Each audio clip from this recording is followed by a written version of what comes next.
Assalamualaikum warahmatullahi wabarakatuh.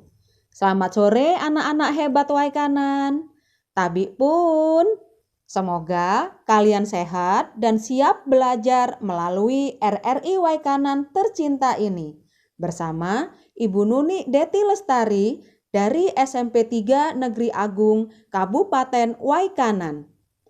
Baik anak-anak hebat, kali ini kita akan belajar tentang cerpen. Kalian sudah pernah membaca cerpen kan? Apa sih yang disebut dengan cerpen? Cerpen adalah prosa fiksi yang menceritakan satu peristiwa istimewa atau satu persoalan yang dialami oleh tokoh utamanya. Selanjutnya, dalam cerpen ada unsur intrinsik cerpen. Apa sih unsur intrinsik cerpen?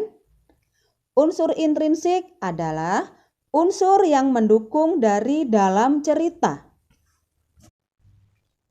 Ada berapa unsur intrinsik cerpen? Ada 7 ternyata. Apa saja? Yang pertama ada tema. Yang kedua ada tokoh dan penokohan. Yang ketiga, latar atau setting. Yang keempat, plot atau alur. Yang kelima, gaya bahasa. Yang keenam, sudut pandang. Yang ketujuh, amanat. Baik, Ibu jelaskan tentang unsur intrinsik cerpen. Yang pertama tadi tema ya anak-anak. Tema merupakan gagasan utama yang menjalin struktur cerita, persoalan, peristiwa-peristiwa yang dibawakan pada suatu cerpen. Selanjutnya, yang kedua ya, ada tokoh dan penokohan. Tokoh adalah pelaku-pelaku yang terlibat dalam cerita dan peristiwa dari suatu cerpen. Tokoh adalah karakter yang membawa pesan hingga amanat yang akan disampaikan oleh penulis tersampai. Tokoh dapat memiliki berbagai sifat dan karakter berbeda, bergantung dari kebutuhan cerita dan peristiwa yang ada di dalam cerpen. Selanjutnya penokohan ya. Penokohan adalah cara penulis untuk mengklasifikasikan jenis karakter atau sifat seorang tokoh yang ingin dibangun. Beberapa penokohan yang dapat dibangun dalam suatu cerpen adalah tokoh antagonis, yaitu pemeran jahat. Tokoh protagonis, pemeran tokoh baik. Tokoh tritagonis atau tokoh pelerai atau penengah. Dan tokoh figuran, yaitu pemeran pembantu dalam cerita itu. Pemeran pembantu bukan babu ya, tapi tokoh pembantu itu tokoh yang nanti dalam cerita itu tidak begitu dominan. Paham ya anak-anak? Selanjutnya, masih tentang tokoh. Pengenalan tokoh dapat dilakukan dengan beberapa teknik, yaitu yang pertama, teknik analitik. Teknik analitik yaitu pengenalan tokoh langsung dari penulis yang berperan sebagai narator. Teknik ini dihindari, tapi justru digunakan oleh sastra populer.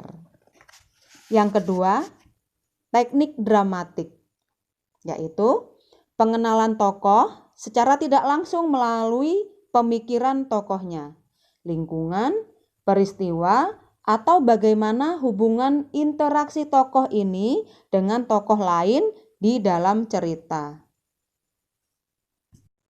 Yang ketiga, latar atau setting. Latar adalah tempat, hubungan waktu, lingkungan, keadaan budaya, dan sosial dari tempat tertentu yang melatar belakangi terjadinya kisah dan cerita. Kapan cerita dalam cerpen terjadi? latar dapat bersifat faktual atau imajiner. Artinya, bisa jadi latar mengambil kota atau desa yang benar-benar ada di dunia atau justru sebaliknya. Latar meliputi latar tempat, latar waktu, dan latar suasana. Yang keempat, alur atau plot. Alur atau plot yaitu struktur atau bagian-bagian yang membentuk suatu cerpen dan kisah dari suatu cerpen tersebut. Misal, plot memiliki pengenalan tema dan tokoh awal mula konflik, puncak konflik, hingga bagaimana penyelesaiannya. Plot yang biasa terdapat dalam cerita prosa adalah sebagai berikut. Yang pertama, orientasi, yaitu pengenalan cerita. Yang kedua, rangkaian peristiwa. Berisi kisah berlanjut dengan cerita tak terduga ya. Yang ketiga, komplikasi atau klimaks atau puncak dari ketegangan masalah pada suatu cerpen. Yang keempat, resolusi, yaitu penyelesaian masalah atau penyelesaian konflik dalam cerpen. Baik, selanjutnya tentang gaya bahasa. Gaya bahasa adalah bagaimana penggunaan bahasa yang digunakan dalam suatu cerpen. Apakah bahasa yang digunakan kasual, sederhana, atau justru banyak menggunakan ungkapan atau estetis atau keindahan seperti majas dan sebagainya. Bagaimana diksi yang merupakan pemilihan kata yang tepat atau serasi yang digunakan dalam suatu cerpen. Gaya bahasa juga bisa direka sedemikian rupa untuk menghasilkan suasana yang dibutuhkan dalam suatu cerpen. Misalnya, gaya bahasa dramatis dapat meningkatkan imajinasi atau suasana yang dibutuhkan untuk peristiwa memilukan. Yang keenam, sudut pandang. Sudut pandang adalah dari perspektif siapa penulis yang menyampaikan cerita. Terdapat beberapa sudut pandang yang digunakan dalam cerpen. Sudut pandang pertama yaitu orang pertama pelaku utama, yaitu menyampaikan cerita seakan-akan penulis adalah tokoh dan menggunakan kata ganti aku. Sementara sudut pandang ketiga menggunakan sudut pandang orang yang melihat atau yang menyaksikan cerita tersebut. Menggunakan kata ganti dia, mereka, Sinta misalnya,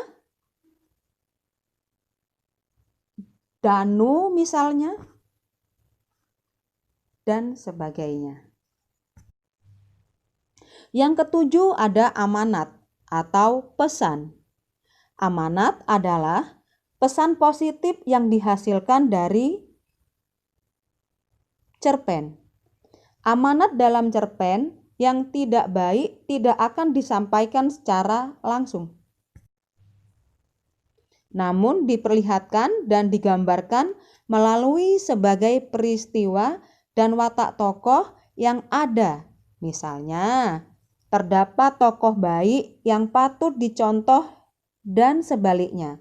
Ada pula tokoh dengan watak negatif yang dapat dicatat kesalahannya agar tidak diikuti. Sampai di sini mudah-mudahan dapat diterima ya penjelasan Ibu. Baik, selanjutnya Ibu akan menjelaskan tentang langkah-langkah menulis cerpen.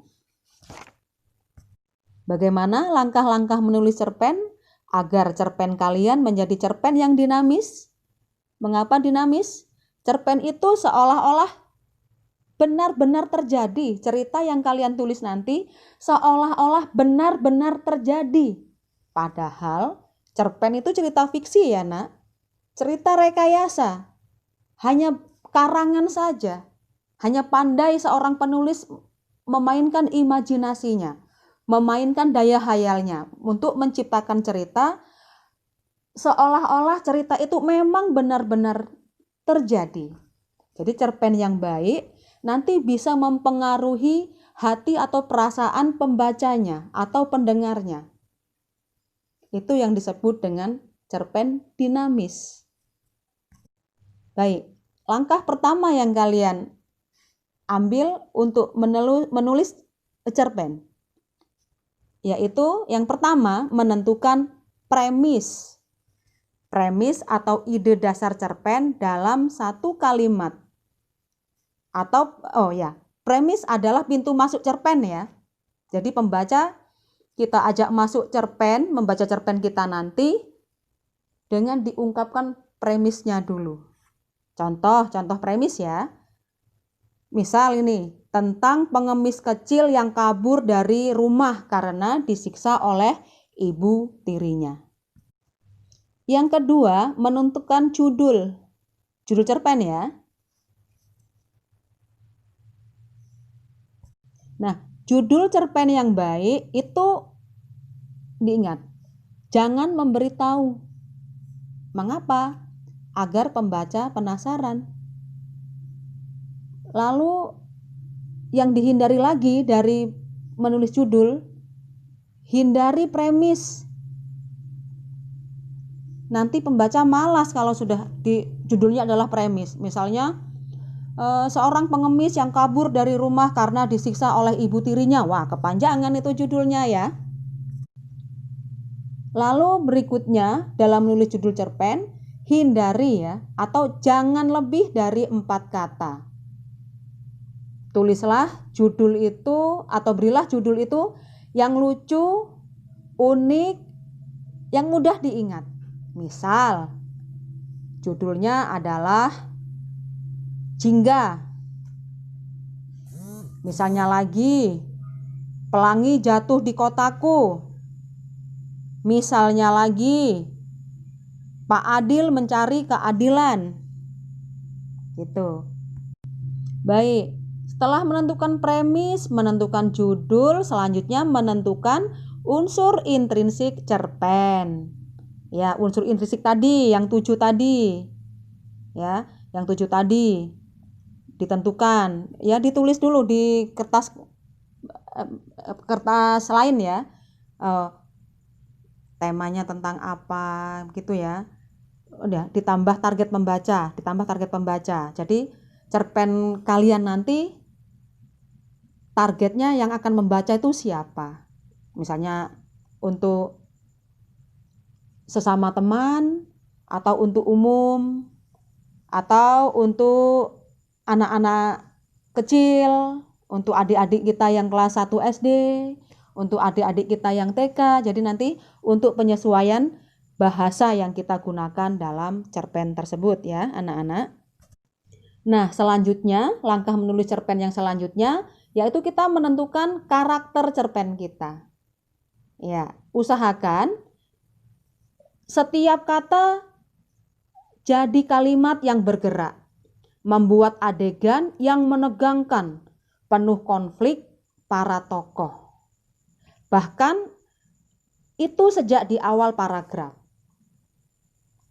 Kemudian si tokoh hadir di setiap kalimat dan memberi ruh yang kuat. Kemudian karakter itu tidak bertele-tele.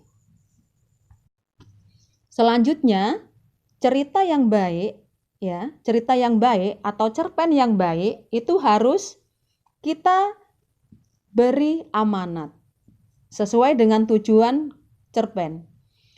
Cerpen itu ditulis dengan tujuan untuk menyampaikan pesan yang ingin disampaikan oleh penulis. Maka Cerita yang baik harus mengandung amanat atau pesan moral yang ingin disampaikan. Ibu sampaikan ya, amanat yang trending untuk menulis cerpen atau amanat yang populer dalam menulis cerpen itu ada 10. Ibu tuliskan 10 ya. Ibu sebutkan 10.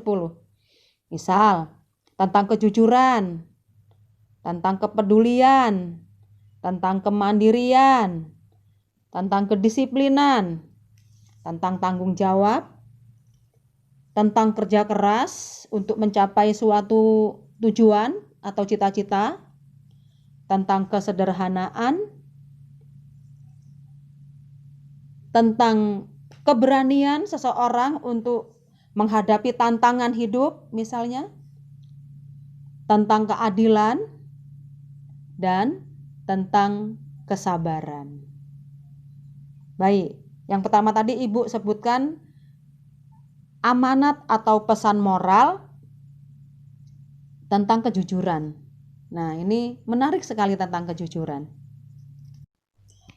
Baik anak-anak hebat, agar lebih jelas, Ibu akan membacakan satu judul cerpen.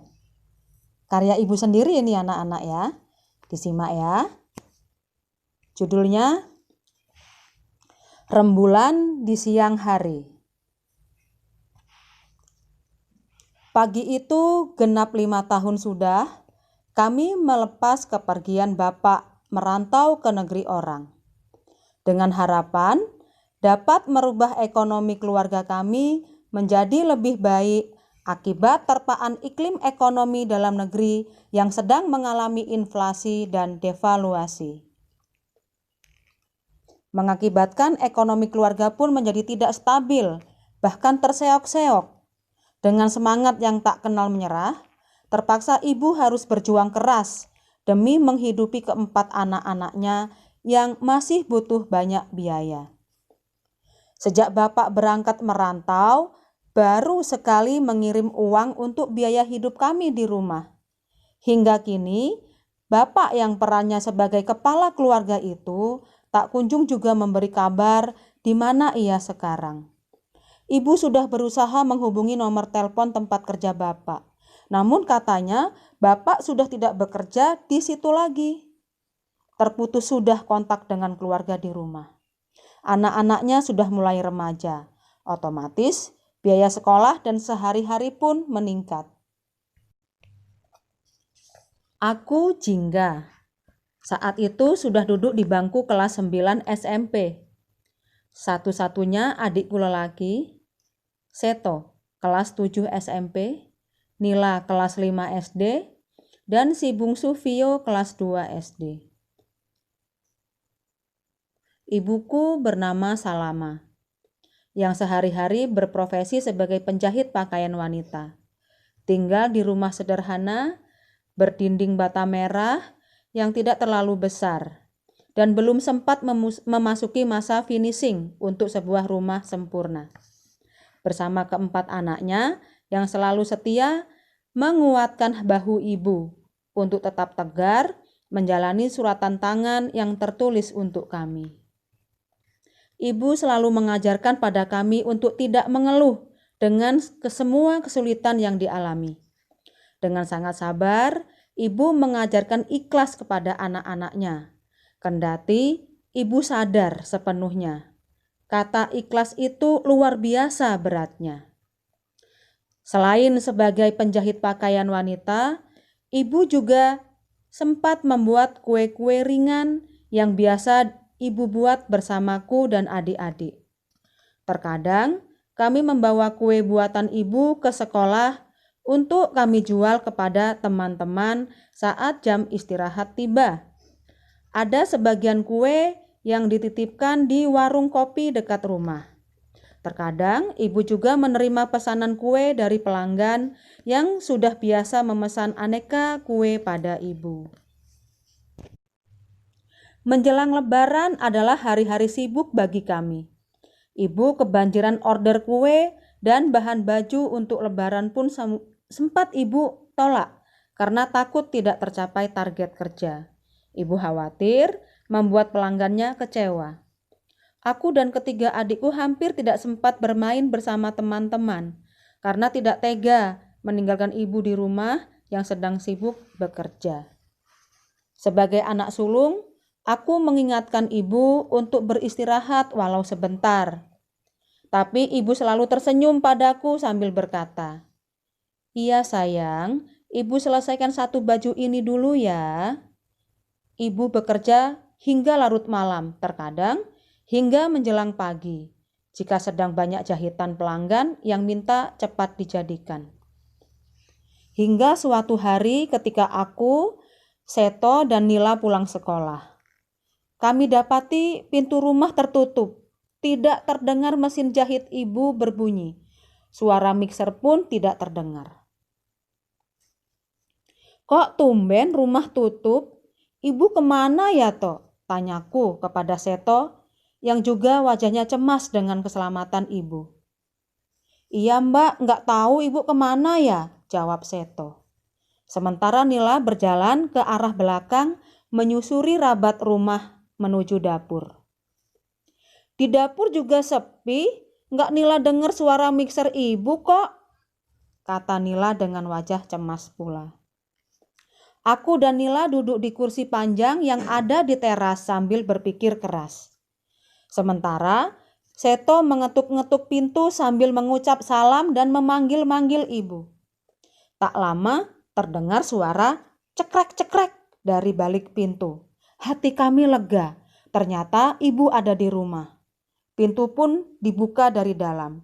Namun yang membuka pintu ternyata adalah si bungsu Vio. "Pada cemas ya, takut ditinggal merantau oleh ibu," ledek Vio kepada kami dengan wajah lucu karena giginya yang tanggal 1 di bagian atas. "Ibu kemana, Vi?" Sambil masuk rumah, Seto bertanya pada Vio dengan wajah masih cemas dan mata menatap ke kursi tempat biasanya ibu menjahit. "Ke Amsterdam," jawab Vio sambil meringis dan memainkan matanya pada Seto. Lalu Vio berlari menuju kamar ibu. Serta-merta, aku, Seto, dan Nila mengikuti Vio menuju kamar ibu juga. Dan apa yang kami dapati? Ternyata ibu sedang tidur berselimut. Aku cemas bukan kepalang. Segera kulepaskan tas sekolah yang masih kugendong di punggungku. Kuletakkan di lantai, lalu segera kuraba kening ibu. "Oh, panas sekali. Ibu sakit, Bu?" tanyaku. Seketika ibu membuka mata dan tersenyum sambil berkata, "Kalian sudah pulang?" "Sudah, Bu," jawab kami kompak. "Bu, Mbak Jingga, Mas Seto, Mbak Nila tadi mukanya pada pucat. Takut ditinggal ibu merantau," ledek Pio sambil tiduran berguling-guling di sebelah ibu. Seto yang tidak tahan dengan tingkah Vio yang tengil dan suka iseng itu, langsung menarik salah satu rambut Vio yang dikepang 2 berpita merah jambu. "Tuh Bu, yang cemas sekarang marah," jawab Vio sambil memeluk ibu. Ibu mengusap tangan Seto dengan maksud, "Jangan usili Vio, nanti ia makin iseng lagi." Aku meraba-raba kayu putih yang biasa ditaruh ibu di bawah bantal. Segera aku dapati kayu putih dan uang logam. Lalu aku permisi pada ibu untuk mengerik punggungnya. "Maaf Bu, tengkurep ya Bu, biar Jingga kerik punggung ibu. Mungkin ibu masuk angin, semalam kan menjahit sampai malam," kataku pada ibu. Ibu menuruti perintahku. "Nila ambil obat anti masuk angin, Nil, di kotak obat," perintahku pada Nila sambil menunjuk kotak obat yang ada di atas meja kamar ibu. "Seto, ambil air hangat ya, pakai gelas terus dialasi piring kecil biar nggak panas," perintahku pada Seto. "Iya Mbak," jawab Seto sambil berjalan keluar kamar menuju dapur. Suhu badan ibu berangsur membaik setelah ku kerik lalu minum obat anti masuk angin dan air hangat. Seto memijit kedua kaki ibu. Nila memijit telapak tangan ibu dan Vio duduk bersila di dekat ibu sambil sebentar-sebentar meletakkan punggung telapak tangannya ke kening ibu. Sehat ya Bu. Vio takut diculik kalau pulang sekolah sendiri kayak tadi Bu. Rengek Vio sambil mencium kening ibu. Ibu tersenyum memandang kami. Iya nak, insya Allah ibu sehat. Oh ini sudah mulai sehat kok. Ini ibu mulai berkeringat, kata ibu sambil mengusap telapak tangannya ke leher dan bahunya yang memang mulai berkeringat dan terlihat lebih sehat. Alhamdulillah, kami anak-anak ibu bersyukur kepada Allah yang memberi sehat. Iya, alhamdulillah, kalian memang anak-anak yang luar biasa hebatnya, puji ibu kepada kami. Ibu lalu menggeliat-geliat dan bangun dari rebahannya. Kulihat wajahnya tidak seperti rembulan kesiangan lagi. Aku sangat bersyukur dalam hati. Allah telah menyehatkan lentera hidup kami, pahlawan kami, rembulan dan sekaligus mentari kami. Aku masih duduk di belakang ibu sambil memijit bahu ibu. Seraya aku berdoa semampuku dan dari lubuk hatiku terdalam. Doa khusus untuk kumohonkan untuk kesehatan ibu kami tercinta. Ya Allah ya Tuhanku, panjangkan rezeki ibu kami, panjangkan umurnya ya Allah. Beri kesempatan padanya untuk bisa menyaksikan kesuksesan kami anak-anaknya. Beri kemampuan pada ibu kami untuk bisa melaksanakan tugasnya sebagai ibu dan penanggung jawab keluarga kami. Ku tahu ya Allah, tugas ibu kami luar biasa beratnya. Tapi aku yakin ya Allah, Engkau menyanggupkan itu semua pada ibu kami untuk menjalankan suratan-Mu ini. Amin. Dalam kusyukku berdoa, mataku berkaca-kaca dan disaksikan oleh Vio si bungsu yang tengil dan lucu, namun terkadang juga kepolosannya itu adalah kenyataan. Mbak Jingga kok nangis? Lapar ya? Tanya Vio dengan polos tapi lucu. Oh enggak, Mbak Jingga ingat punya PR banyak, terus dikumpulkannya besok. Jawabku serta-merta dan alasan-alasan agar tidak diketahui oleh ibu jika aku menangis. Biar sama seperti ibu yang selalu menyembunyikan tangis pedihnya dari kami anak-anaknya. Di mata kami, ibu adalah sosok wanita tegar, bijaksana, sabar, tidak mudah meneteskan air mata. Namun aku tahu, ibu juga manusia biasa yang punya keterbatasan ketegaran. Sholat 5 waktu ibu tepat waktu. Sholat sunnah juga ia kerjakan dengan khusyuk. Sholat tahajud, sholat hajat, sholat duha. Dan ketika selesai sholat itu, ibu selalu berdoa berlama-lama. Mungkin itulah waktu yang tepat bagi ibu untuk curhat kepada Allah. Mengakhir doa, ibu mengusapkan kedua telapak tangannya ke wajah, kemudian merunduk sambil terseduh-seduh. Mungkin itu juga waktu yang tepat untuk ibu menangis, menumpahkan beban batin yang sekian lama ditanggung sendiri tanpa bapak ketahui. Kalian belum maem kan? Tanya ibu membuyarkan lamunanku. Ya belum lah Bu, maem ya Bu, jawab Vio.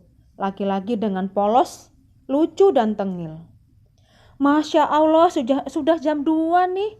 Duh, lapar ya. Ibu langsung beranjak dari duduknya dan menuju dapur untuk menyiapkan makan siang buat kami. Emang ibu sudah masak Bu? Tanya Nila. Sebenarnya sudah menahan lapar sejak tadi ketika menunggu di depan pintu. Sudah masak nasi, jawab ibu sambil membuka magicom menenangkan kami. Emang maamnya nasi aja Bu? Tanya Vio dengan nada kecewa sambil menatap ibu.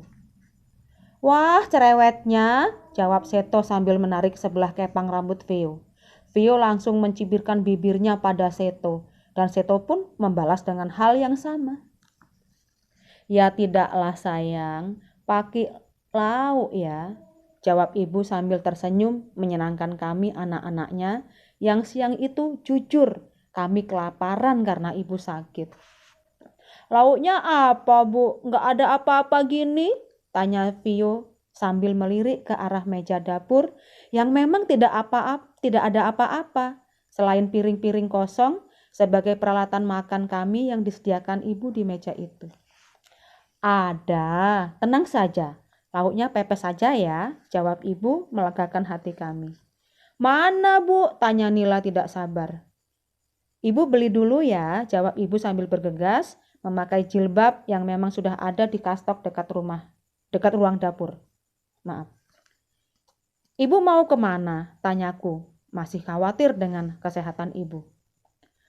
Mau beli pepes di depan, sebentar kok, jawab ibu meyakinkan kami.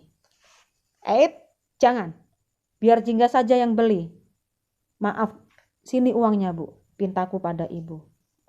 Mbak Jingga kan capek mbak, jawab ibu membujukku. Enggak kok bu, Jingga enggak ngapa-ngapain kok, capek, jawabku menutupi rasa lelah di mata ibu. Pokoknya seperti ibu yang selalu terlihat kuat di mata anak-anaknya. Ya sudah, sana Mbak Jingga yang beli. 1 ikan saja ya. Nanti kita makan bareng-bareng. Seru kan?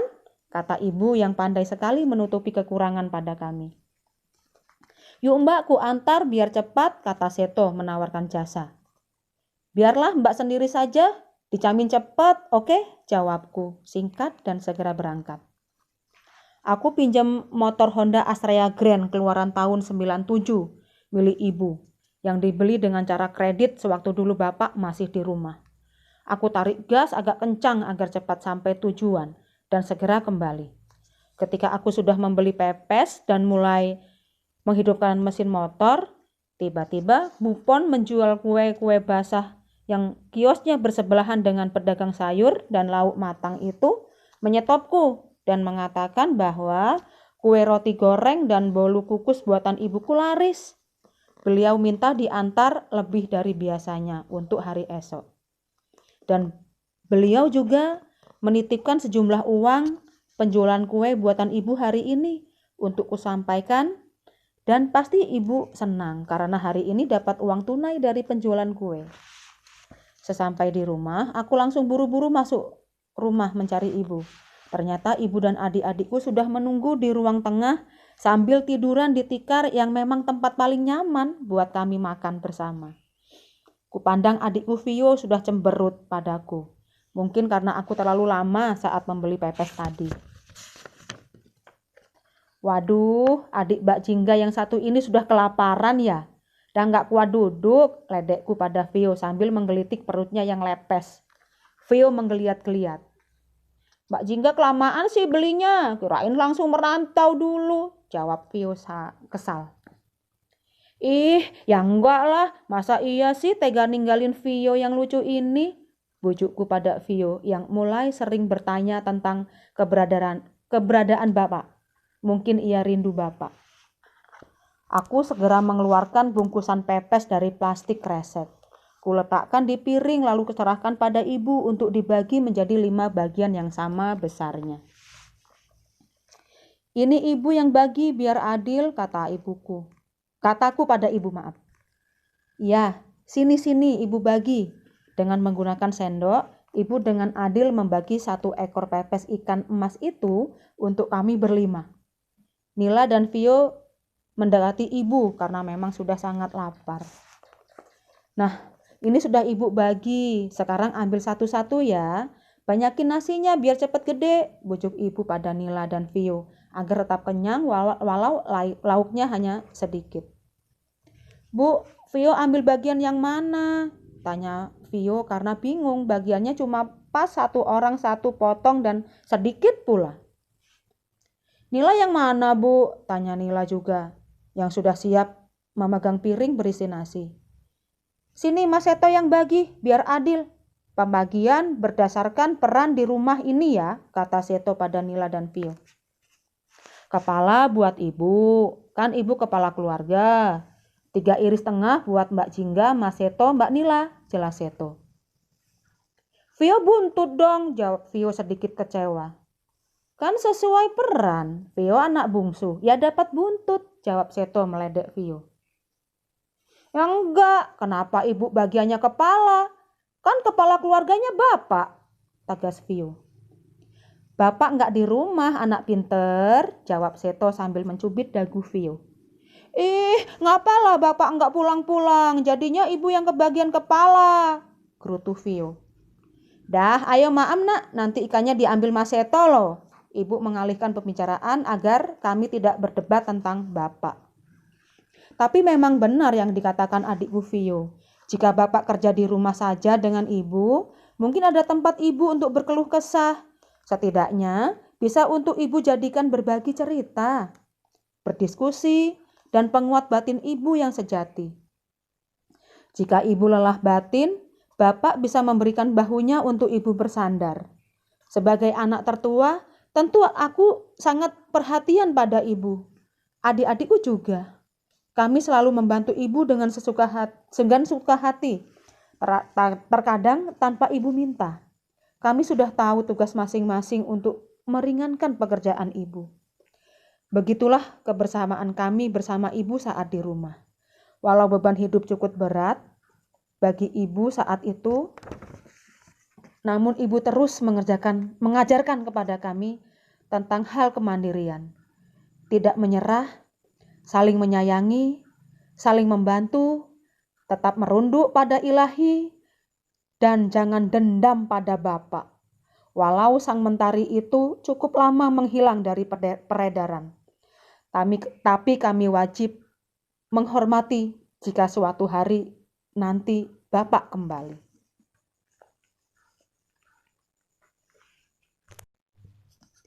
Kini kami sudah dewasa, masing-masing sudah berkeluarga dan hidup bahagia. Ibu tetap tinggal di rumah itu bersama Seto, rumah kenangan bersama bapak dan keempat anaknya. Rumah kenangan penuh perjuangan itu kini oleh Seto telah disulap menjadi tempat tinggal yang layak atas seizin ibu.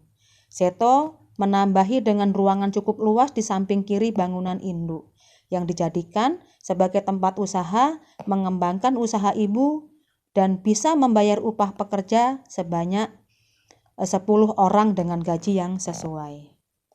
Aku dan Nila menjadi guru SMP berstatus PNS. Dan Vio setelah menjalani koas semua urusannya lancar hingga berkesempatan lulus tes CPNS. Vio sekarang bertugas di sebuah rumah sakit umum daerah tidak jauh dari tempat tinggal kami. Nah, demikianlah anak-anak hebat. Tadi Ibu sudah menyampaikan tentang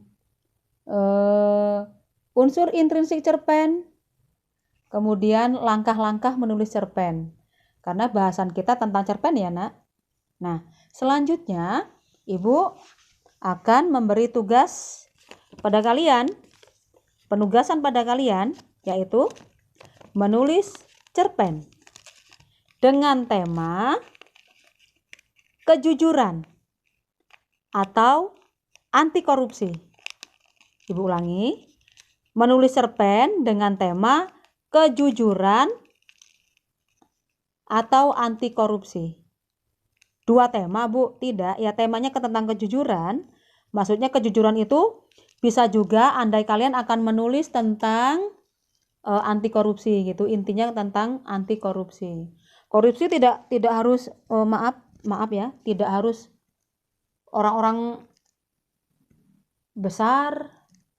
Ya di tingkat kalian sajalah, di tingkat kalian kecil-kecil, maksudnya anak-anak remaja kan. Misalnya tentang iuran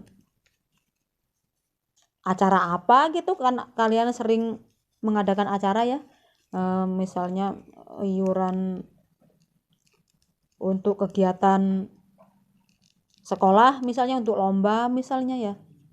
Nah itu kan bisa juga atau itu bisa dimasukkan unsur kejujuran. Tapi yang dimaksud di sini nanti ketika kalian menulis tentang kejujuran ya jangan jujur semua. Misalnya tokoh dalam cerita itu ada 4 orang. 4 ini jangan jujur semua. Kan kejujuran, Bu. Iya, maksud Ibu ceritanya supaya dinamis itu tadi ya. Supaya ceritanya bergerak, ceritanya cakep, cantik, dinamis ya. 4 orang itu 1 jujur, 1 tidak jujur, 1 pelin-pelan. Kadang berpihak pada yang jujur, kadang berpihak pada yang tidak jujur. Nah, 1 orangnya lagi hadirkan tokoh penasehat atau tokoh bijaksana sebagai tokoh protagonis gitu. Jadi dalam ceritamu nanti tidak semua tokoh cerita itu jujur semua, tidak. Mentang-mentang temanya kejujuran jadi jujur semua. Kita nabung yuk, kita iuran ya, iya. Sudah bayar semua, sudah. Lah apa bagusnya ceritanya kalau begitu? Misalnya gini, teman-teman, kita iuran yuk untuk beli cat, ngecat pagar kelas kita. Ini misal. Ngapain pakai iuran? Males amat. Saya aja belum sarapan suruh iuran. Enggak aku enggak mau iuran. Nah, misalnya hadirkan seperti itu. Kamu ini diajak iuran. Kan kalau kelas kita cakep, kelas kita bagus, kita juga yang seneng. Alah aku enggak urusan dengan masalah itu, mau bagus, mau jelek, terserah amat, bukan urusanku. Misal itu tokoh protagonis dan tokoh antagonis. Begitu ceritamu, jangan mentang-mentang temanya tentang kejujuran, maaf. Jadi semua tokoh yang ada di situ jujur semua. Ceritanya halus dong. Ceritanya lurus dong. Iya, ceritanya lurus. Tidak ada yang menggerakkan cerita. Yang baik ada menggerakkan cerita. Ceritanya digerakkan. Jadi penokohannya ada yang antagonis, ada yang tritagonis, ada pelerai atau penengah atau penasehat, ada yang figuran. Gitu, biar cakep.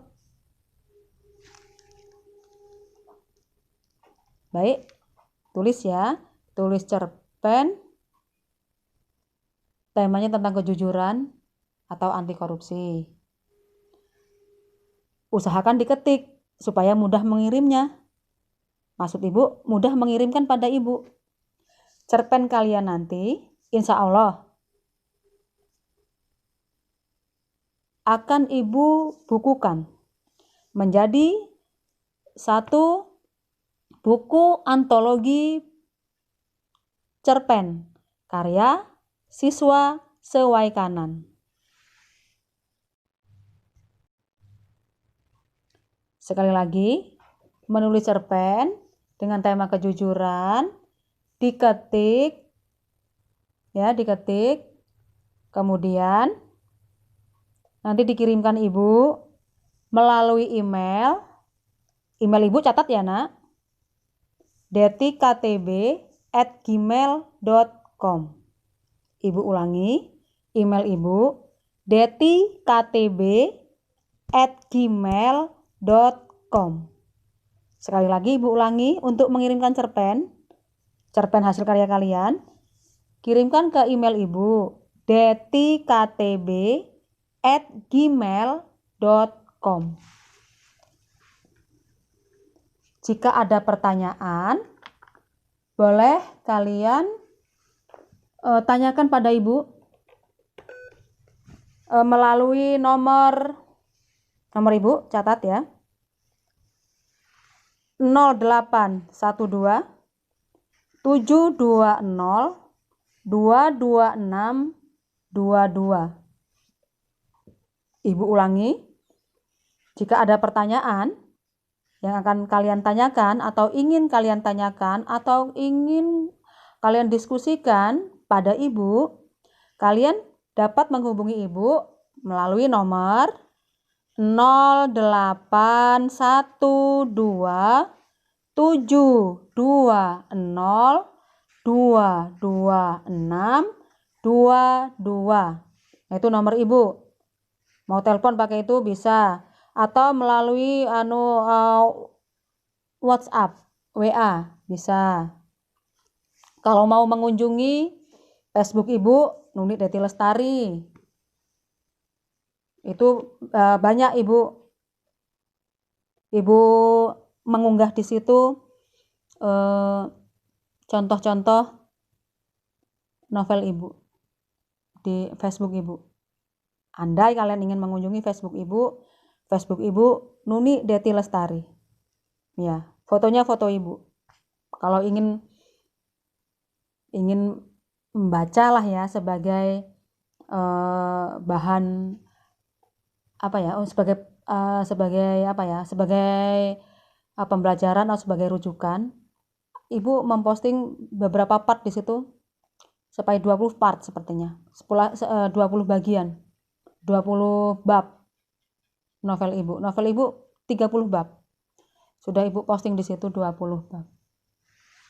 Andai ingin kalian jadikan pengalaman menulis. Baik, cukup jelas ya anak-anak?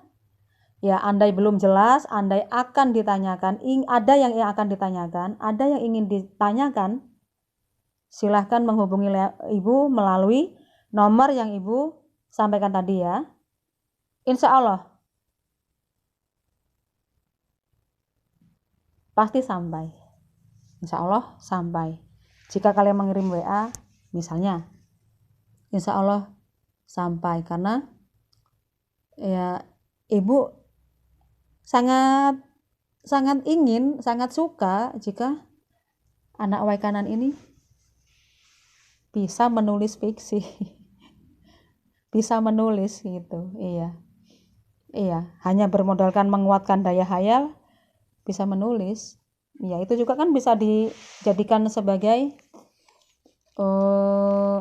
keahlian yang bisa mendatangkan finansial juga ya nak, bisa menghasilkan pundi-pundi rupiah. Andai nanti menjadi penulis terkenal, ya kan?